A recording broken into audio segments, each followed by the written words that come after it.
ময়মনসিংহে সিএনজি চালিত অটোরিকশা ও পিকআপ ভ্যানের সংঘর্ষে বাবা ও ছেলের মৃত্যু হয়েছে। ৩০ মে সকালে ময়মনসিংহ হালুয়াঘাট সড়কে আলালপুর এলাকায় এ দুর্ঘটনা ঘটে। নিহত বাবা ছেলে সিএনজি চালিত অটোরিকশার যাত্রী ছিলেন। নিহত জাহাঙ্গীর আলম হালুয়াঘাট উপজেলার বাসিন্দা ছিলেন। তিনি ভালুকা উপজেলার স্কয়ার মাস্টারবাড়ি এলাকায় কাপড়ের ব্যবসা করতেন। ময়মনসিংহ শহর থেকে হালুয়াঘাটগামী অটোরিকশায় করে বাড়ি যাচ্ছিলেন জাহাঙ্গীর আলম। তার সঙ্গে ছিলেন স্ত্রী রূপালী আক্তার, ৮ বছর বয়সী ছেলে রাফি মিয়া, ৩ বছর বয়সী আরেক ছেলে রোহান।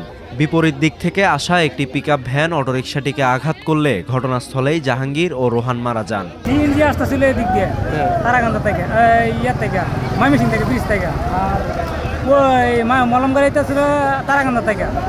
পরে মলম গাড়ি আয়া ঘুমের সুদে মারিয়া দিছে আর রং সাইডে সিএনজিতে। কিছুদিন পর পর এখানে মনে করেন যে অ্যাক্সিডেন্ট হচ্ছে, একদম দুইজন করে মারা যাচ্ছে। সড়কে বাবা ও ছেলের মৃত্যুর বিষয়টি নিশ্চিত করেছে পুলিশ। দুজনই মারা গেছে, বাবা ছেলে। ছেলের বয়স মনে হয় 2.5 থেকে 3 বছর, বাবার বয়স মনে হয় 28 থেকে 30 বছর এরকম বয়স। ওই সিএনজি এবং পিকআপের মধ্যে সিএনজিটা যাচ্ছিল ময়মনসিংহ থেকে ফুলপুর, আর পিকআপটা ওদিক থেকে আসতেছিল ময়মনসিংহ থেকে। মুখোমুখি সংঘর্ষ। এই ঘটনার পরপরই অটোরিকশার চালক পালিয়ে যায়।